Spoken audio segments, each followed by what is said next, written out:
आज शराजुल हक आपकी तरह के एक रुकने जमात है, कल वो दीर में थे और वहां से जमात ने पूरे मुल्क का उन्हें अमीर बना दिया। तो ये जमात का कितना बड़ा फर्क है। फिर जमात इस्लामी के अंदर एक बैतुल माल, मालियात इकट्ठी होती है, और ये बैतुल माल क्या जबरदस्त चीज है। मैं आपको एक वाक्य बताता हूँ, किसी और जमात के पास ये बैतुल माल का तस्वुर नहीं है। जमात इस्लामी अमीरों की जमात है। यूनियन काउंसिल का अमीर, जून का अमीर, तहसील का अमीर, जिले का अमीर, मुल्क का अमीर, सूबे का अमीर, हल्के का अमीर, अब तो इन्होंने कय्यम जमात भी अमीरुल अजीम बना लिए। लेकिन ये सारे अमीर जो है ना वो दरवेश लोग हैं। कैसे दरवेश लोग हैं कि मौलाना मौदूदी को कहा गया कि इतना बड़ा मंसूरा वजूद में आया है, आइए आपके लिए हमने ये अमीर जमात का एक घर बनाया है, यहाँ रहिए। उन्होंने कहा नहीं, मैं नहीं शिफ्ट होऊंगा, मैं इशरे में ही रहूंगा। कितना बड़ा इशार किया। वो अगर अपनी किताबें फरोख्त करके उसकी रॉयल्टी लेते तो पाकिस्तान के अमीर तरीन आदमी हो सकते थे। उन्होंने अपने घर के लिए, बच्चों के लिए चंद किताबों की रॉयल्टी अपने पास रखी,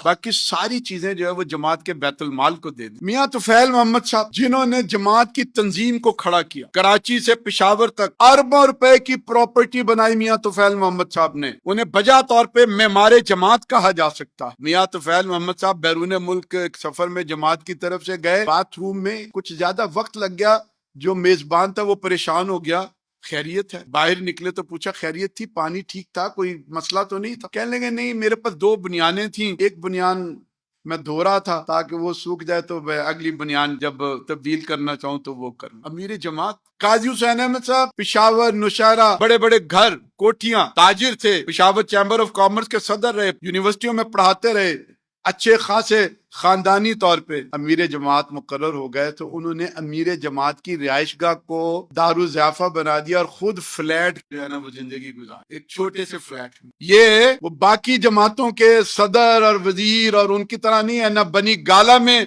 बना सकते थे, रायविंड बना सकते थे महल्लात, ये तो महल्लात छोड़ के फ्लैटों में। मुनव्वर हसन साहब आए, उन्होंने फ्लैट भी नहीं लिया, दारुल ज़ियाफ़ा के एक कमरे में उन्होंने अपना सारी रिहाइश का। बेगम साहबा बच्चे भी आते थे, उसी एक कमरे में बिस्तर लग जाते थे। फ्लैट में भी उन्होंने जो है ना वो जाना पसंद नहीं किया।